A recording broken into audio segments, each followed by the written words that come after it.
श्रवण कुमार पौराणिक युग में शांतनु नामक एक सिद्ध साधु थे।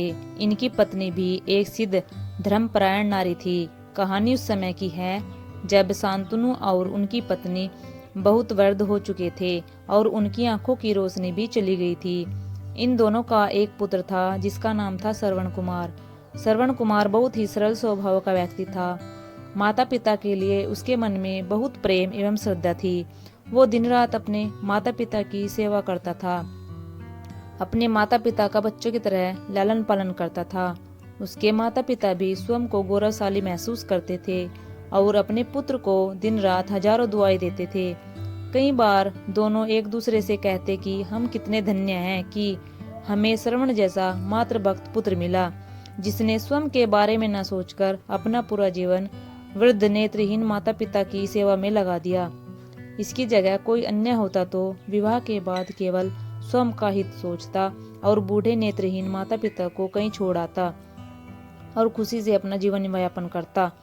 जब ये बात श्रवण ने सुनी तो उसने माता पिता से कहा कि मैं कुछ भी भिन्न नहीं कर रहा हूँ, यह मेरा कर्तव्य है। जब मैं छोटा था तब आपने मुझे इससे भी ज्यादा अच्छा जीवन दिया और अब मुझे यह सौभाग्य प्राप्त है कि मैं आपकी सेवा करूं।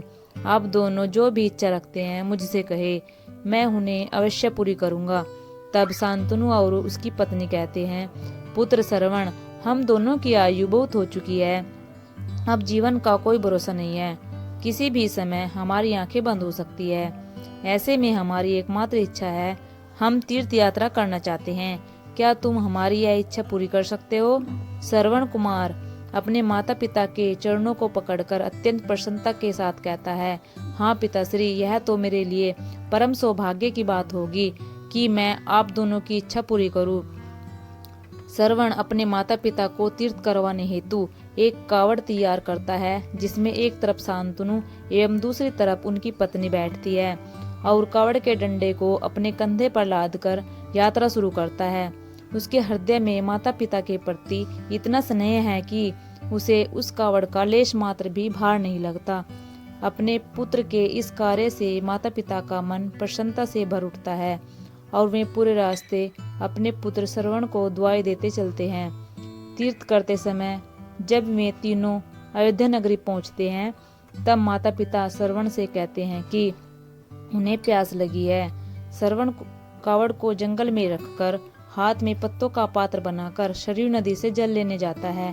उसी समय उस वन में अयोध्या के राजा दशरथ आखेट पर निकले थे और उस घने वन में वह हिरण को शिकार बनाने के लिए उसके पीछा कर रहे थे।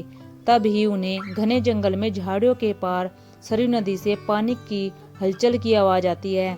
उस हलचल को हिरण के पानी पीने की आवाज समझकर महाराज दशरथ शिकार के उद्देश्य से तीर चला देते हैं और उस तीर से श्रवण कुमार के हृदय को आघात पहुंचता है, जिससे उसके मुंह से पीड़ा भरी आवाज निकलती है, जिसे सुन दशरथ स्तब्ध रह जाते हैं और उन्हें अनहोनी का एहसास होता है और वे भागकर सरयू नदी के तट पर पहुंचते हैं, जहां वे अपने तीर को श्रवण के हृदय में लगा देख भयभीत हो जाते हैं और उन्हें अपनी भूल का एहसास होता है।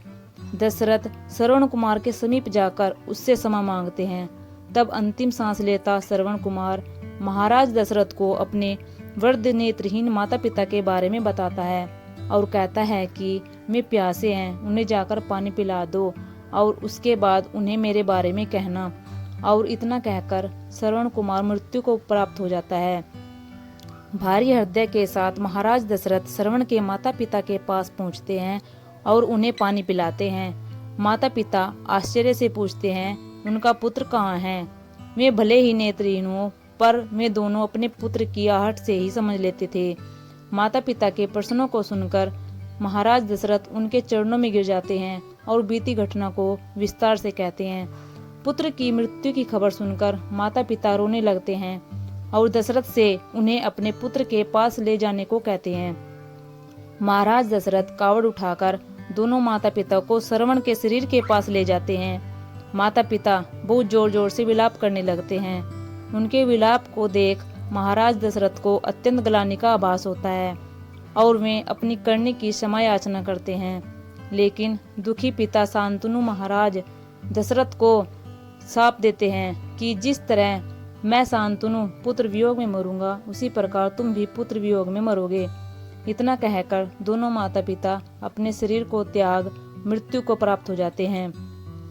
महाराज दशरथ शाप मिलने से अत्यंत व्याकुल हो जाते हैं और कई वर्षों बाद जब उनके पुत्र राम का राज्याभिषेक होता है, तब माता कैकेयी के वचन के कारण राम, सीता और लक्ष्मण को 14 वर्षों का वनवास स्वीकार करना पड़ता है। और इस तरह महाराज दशरथ की मृत्यु भी पुत्र वियोग में होती है। अपने अंतिम दिनों में उन्हें शांतनु के कहे शब्द याद आते हैं और वे राम के वियोग में अपना शरीर त्याग देते हैं। हमें यह कहानी यही शिक्षा देती है कि बिना लक्ष्य को देखे उसे भेदना कई बार आपको गलती का पात्र बना देता है और आप न चाहते हुए भी दूसरों के दुख का कारण बन जाते हैं। यह थी श्रवण कुमार की कहानी। अपने माता पिता भक्ति के कारण ही श्रवण कुमार पुराणों में जीवित है। श्रवण कुमार सदैव अपनी मातृ भक्ति के लिए जाने जाते हैं। उन्हीं की कहानी सुनाकर माता पिता अपने बच्चों को संस्कारित करते हैं। सो थैंक्स दोस्तों, आपको वीडियो कैसी लगी कमेंट में जरूर बताइएगा और सब्सक्राइब, लाइक, शेयर करना मत भूलिएगा। मिलते हैं ऐसी ही स्टोरी के साथ नेक्स्ट वीडियो में।